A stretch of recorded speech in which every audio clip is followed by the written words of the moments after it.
Are you actually protecting your company's data or just ticking a compliance box? Most admins set up a few blanket DLP rules and assume they're covered. But if sensitive files are still slipping through Teams chats or emails, that's a massive blind spot. In this podcast, I'll show you how to build a layered DLP strategy inside Microsoft 365, step by step, like assembling a real security system. By the end, you'll know if your setup is just policy paperwork or an actual fortress. Let's find out which one you've got. The hidden map of your sensitive data. Every company thinks they have a clear handle on where their files live. Ask 3 different admins and you'll almost always hear 3 different answers. Some swear everything important is locked down in SharePoint. Others claim OneDrive is where the bulk of corporate files sit. Then there's always someone who insists Teams has become the new filing system. The truth is they're all correct, and that mix is exactly where the challenge begins. Data in Microsoft 365 is everywhere, and once you start poking around, you realize just how scattered it really is. That scattering or data sprawl sneaks in quietly. A finance manager stores quarterly forecasts in OneDrive to finish at home. HR officers send performance reviews as attachments inside Teams chats. Sales reps drop entire customer lists into email threads so they can ask quick questions. None of this feels risky at the time, it's just how people get their work done. But from an admin's perspective, it's chaos. Sensitive data ends up scattered across services that weren't designed as the final resting place for long-term confidential files. Here's where the headache begins. You've been told to build DLP policies, but you sit down, look at the console, and realize you don't even know which workloads hold the dangerous stuff. If you target too broadly, you risk endless false positives and frustrated users. If you target too narrowly, you blind yourself to leaks happening in less obvious places. That's the tension. How do you lock down what you can't even find? Picture this. One of your project managers, excited to share progress, posts a confidential report into a Teams channel with external guests. The file syncs to people's laptops before you even wake up in the morning. No one involved meant harm. They just didn't realize an internal-only file was suddenly accessible to outsiders. That tiny slip could turn into regulatory fines or even a reputational hit if the wrong set of eyes lands on the document. And the worst part, without visibility tools in place, you might not even know it happened. SharePoint brings its own subtle traps. You might believe a library is safely restricted to internal only, but the second sync client is enabled, those files flow down to end-user laptops. Suddenly you have copies of sensitive material sitting unencrypted in places you can't directly monitor. A misplaced laptop or a personal backup tool picking up synced data means confidential material leaks outside your intended perimeter. None of that shows up if you're only staring at basic access controls. This is why discovery matters. Microsoft includes tools like Content Explorer and Activity Explorer for exactly this reason. With Content Explorer, you can drill into where certain sensitive information types like financial IDs or personal identifiers are actually stored. It's not guesswork. You can see raw numbers and counts broken down across SharePoint, OneDrive, Teams, and Exchange.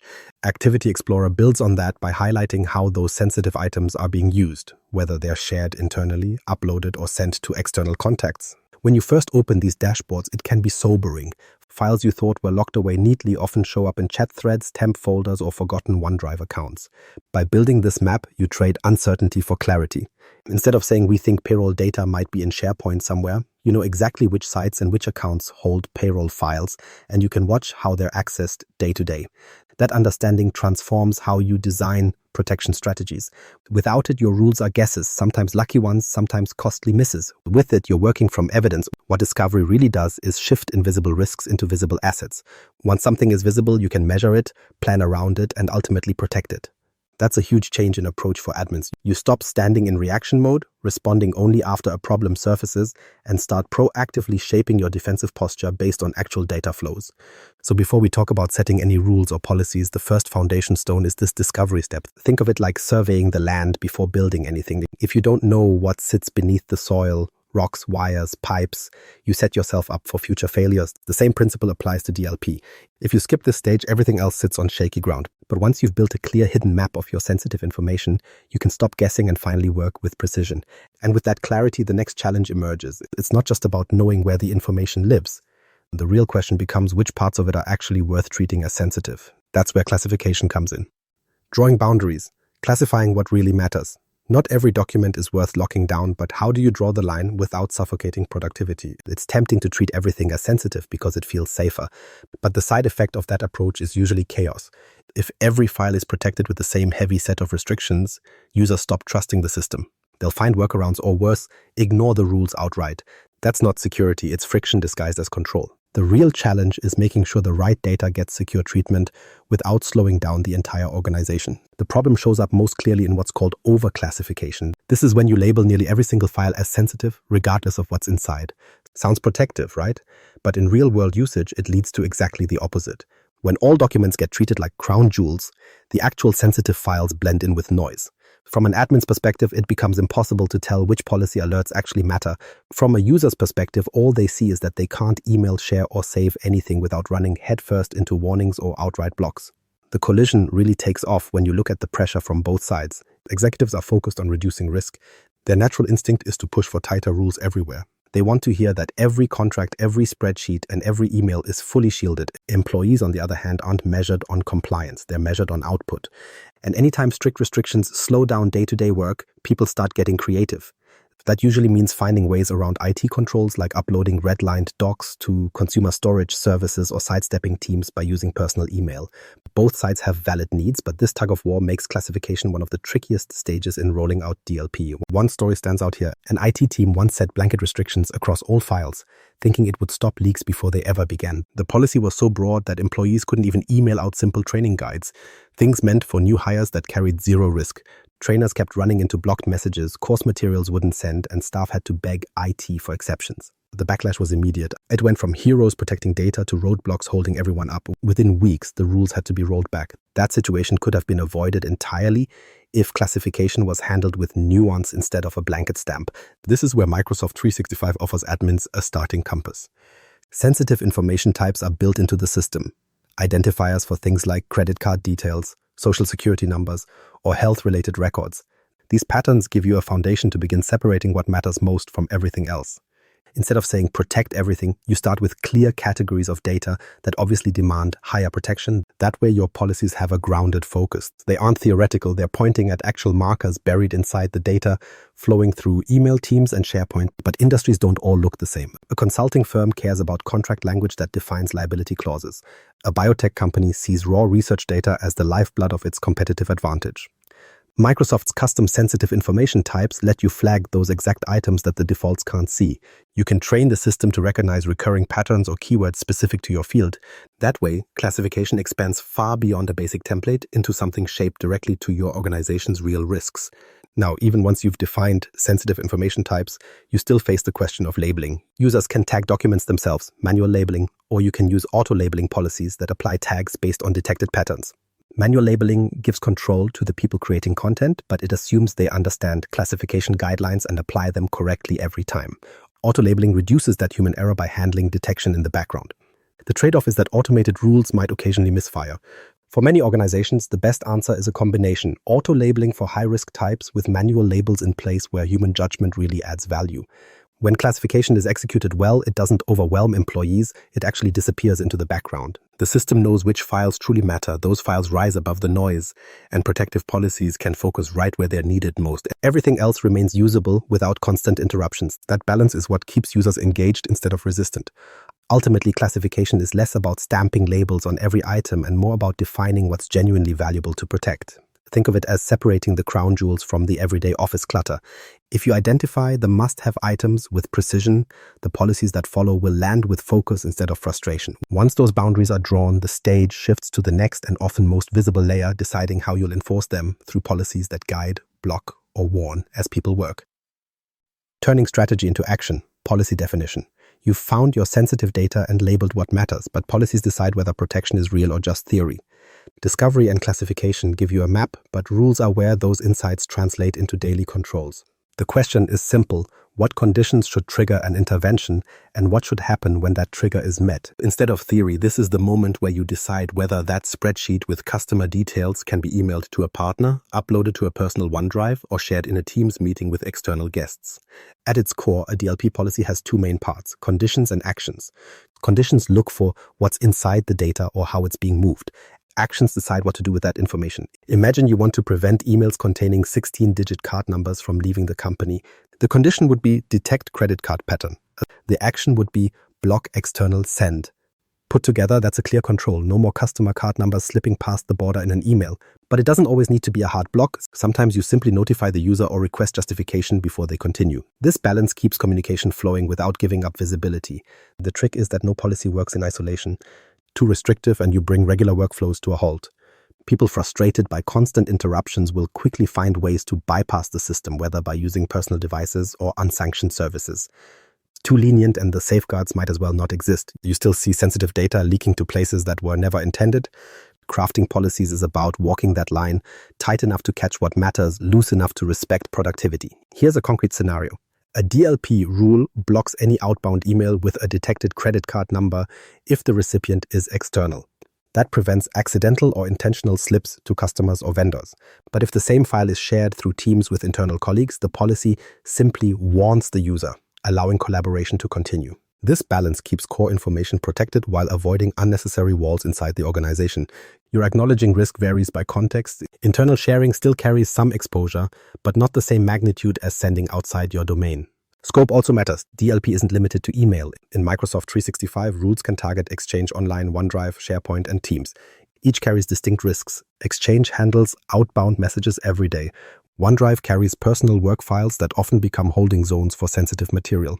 SharePoint libraries host team documents, and Teams thrives on quick sharing of chat files and links. Defining which services to protect helps shape realistic policies.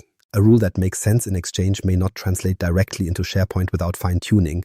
Sometimes it isn't enough to look at a single condition. Combining conditions unlocks more precision. For example, detecting sensitive data in a file isn't always a sign of leakage by itself, but combine that with an external recipient or a file being shared with a personal email domain, and the risk profile changes dramatically.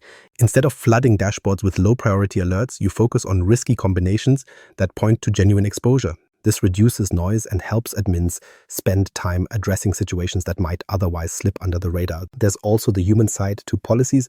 Without explanation, users often see a blocked action as a glitch or arbitrary IT interference. Notifications are critical. In Microsoft 365, you can configure policy tips that pop up in Outlook, OneDrive, or Teams to explain why something was blocked or flagged. Instead of confusion, the user gets a brief message.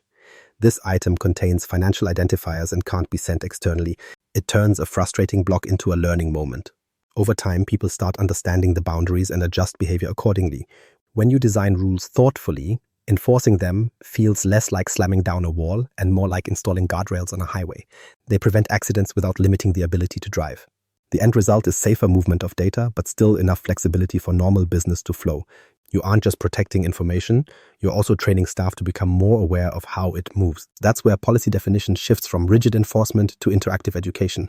So the key takeaway here is that policies are more than enforcement switches. They're teaching tools, risk management levers, and the bridge between theory and practice. They shape how staff interact with data, and they determine whether your DLP initiative actually holds value beyond a compliance checkmark. But remember, setting policies once doesn't guarantee success. Without keeping an eye on how they perform in the wild, you'll never know if they're too tight, too loose, or completely ignored. And that's where monitoring enters the story. That is, watching the system you built, monitoring and reporting. A DLP policy that looks solid on paper doesn't mean much if you don't know whether it's stopping leaks. Too many admins deploy rules, walk away, and assume their data is protected. The reality is you don't actually know anything until you see those rules running in the wild. A policy designed to block sensitive files leaving through email could be firing 100 times a day, or not at all. Without visibility, you can't tell if it's doing its job or if users simply learned ways around it. This gap between what you set up and what's actually happening is where many organizations stumble.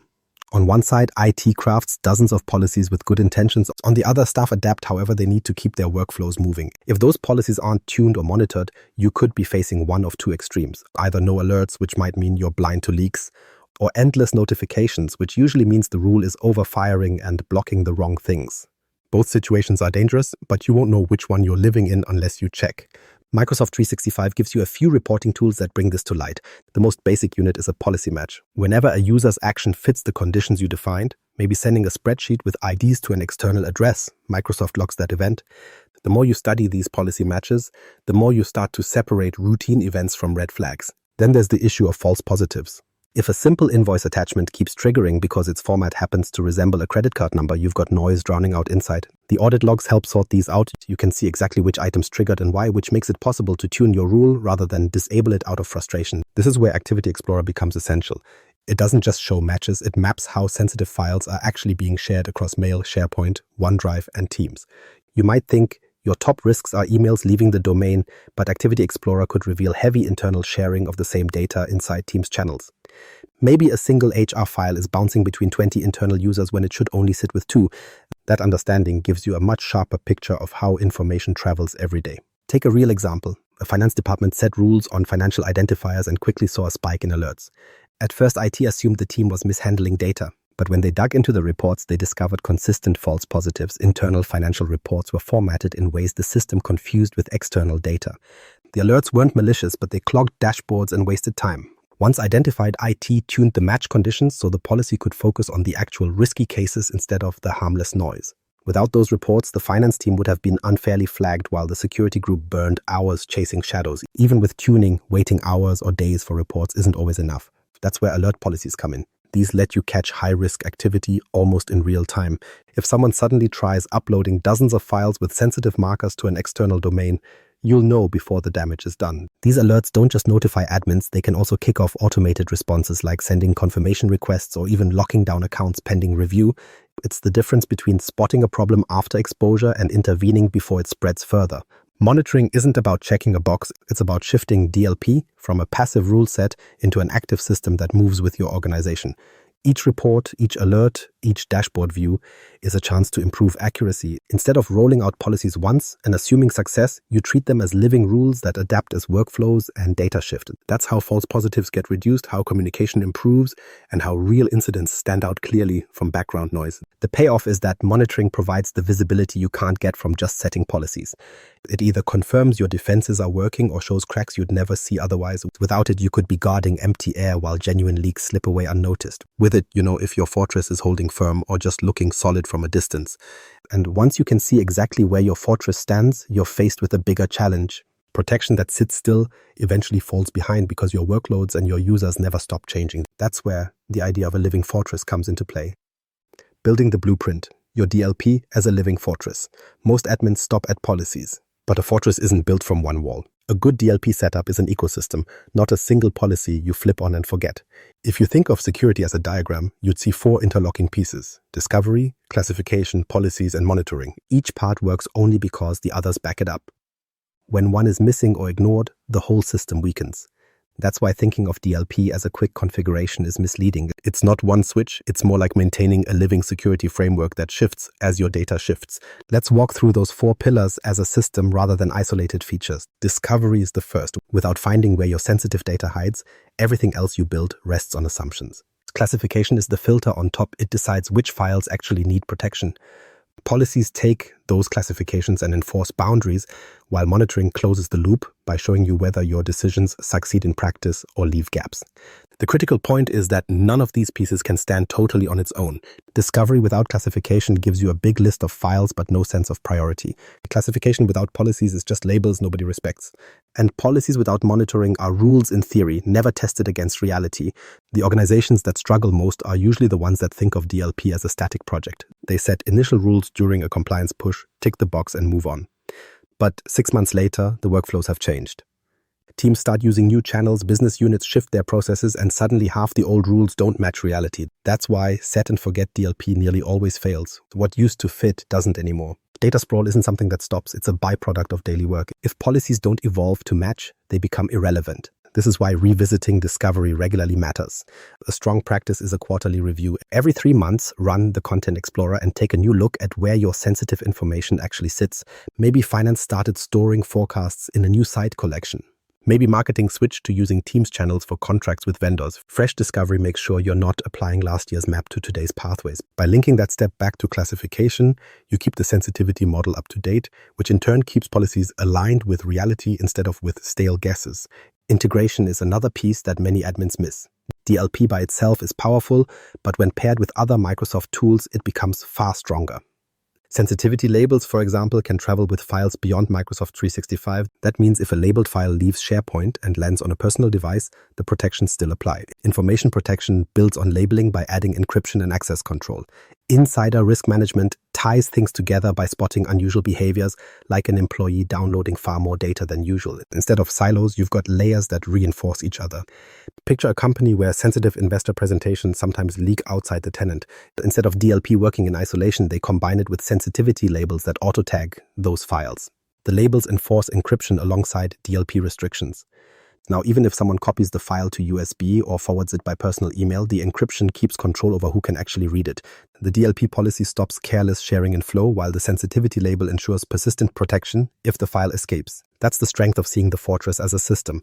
When you frame DLP this way, it stops being a single project with an end date. It becomes part of how your environment evolves. A living fortress adapts. As new apps arrive, as departments change how they collaborate, as regulations get stricter, your DLP grows in return. Think back, policies written 2 years ago for on-prem email servers couldn't possibly handle chat-based collaboration in Teams. The same will be true for tools you haven't adopted yet. Without that flexibility, you're setting yourself up to fall behind. The payoff here is straightforward. Thinking in systems ensures your DLP isn't a static checklist, but an operating framework. It grows as data spreads, it catches risks as they emerge, and it keeps users protected without locking down every move. That's the real difference between compliance exercises and living security. One collects dust, the other evolves alongside the business. And if you shift your perspective here, you move from being a compliance-focused admin to something much more valuable, a proactive security architect shaping how your organization stays resilient long-term. The real difference between compliance and real security is simple. Compliance means you built DLP once and walked away. Real security means those rules keep shifting as your organization shifts. Static policies look impressive in a report, but if they don't move with users, they're already outdated. So here's the challenge. Go back, open your policies, and test them against real-world actions. Share a file, send an email, watch what happens, then adjust. DLP should grow like a fortress, not sit like a checkbox. And if your DLP is only a gatekeeper, what other doors in Microsoft 365 are still unlocked?